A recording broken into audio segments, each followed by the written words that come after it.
ஹாய்மா. இன்றைக்கி morning tiffin வந்து ஒரு ஸ்பெஷல் டிஃபன் சீராளம்னு சொல்லுவோம்.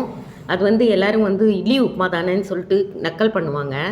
ஆனால் எங்கள் ஊர் திருவள்ளூரில் வந்து இந்த சீராளத்தை வாங்கிறதுக்கு அந்த தயார் பண்ணுற இடத்துல காலையில் 7:30 முடிஞ்சிடும்.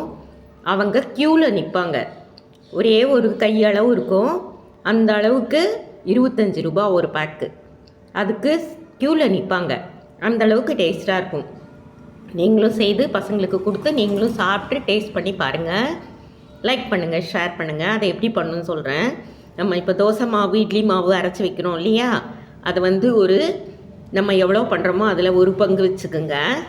அதுக்கப்புறமா நம்ம வந்து ராத்திரியே வந்து கடலைப்பருப்பு, உளுத்தம்பருப்பு, பைத்தியம்பருப்பு, அதுக்கப்புறமா வந்து துவரம்பருப்பு எல்லாமே வந்து கடலைப்பருப்பு 1 டம்ளர் போட்டிங்கன்னா இது எல்லாமே 1/4 டம்ளர் போடுங்க.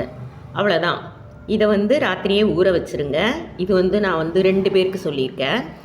அவ்வளோதான். அதை வந்து ராத்திரி ஊற வச்சுட்டு காலையில் எழுந்து கொரப்பாக அரைக்கணும் சால்ட்டு போட்டு. அதுக்கப்புறமா இந்த இட்லி மாவில் போட்டு கலந்துடணும். கலந்துட்டு அதுக்கப்புறமா நம்ம எப்படி இட்லி வைக்கிறோமோ அந்த மாதிரி வச்சுட்டு பீசஸாக கட் பண்ணிவிட்டு, அதுக்கப்புறம் காரத்துக்கு பச்சை மிளகாய் கட் பண்ணிக்கிட்டு, வெங்காயம் கட் பண்ணிக்கிட்டு, எண்ணெய் வச்சு கடுகு, உளுத்தம்பருப்பு, கடலைப்பருப்பு போட்டு தாளிச்சிட்டு, அதுக்கப்புறம் இது உதிரியாக ஆக்கி அதில் போட்டு இந்த மாதிரி ஃப்ரை பண்ணிடணும். ஸோ எனக்கு வந்து அந்த வீடியோலாம் இட்லி வைக்கிறது, எண்ணெய் எடுக்கிறது, இதை வாயால் சொன்னாலே நம்ம பசங்க கற்றுக்குவாங்க. நீங்கள்லாம் ப்ரில்லியன்ட் இல்லையா? அதனால் செய்து பாருங்கள், டேஸ்ட் பண்ணி பாருங்கள்.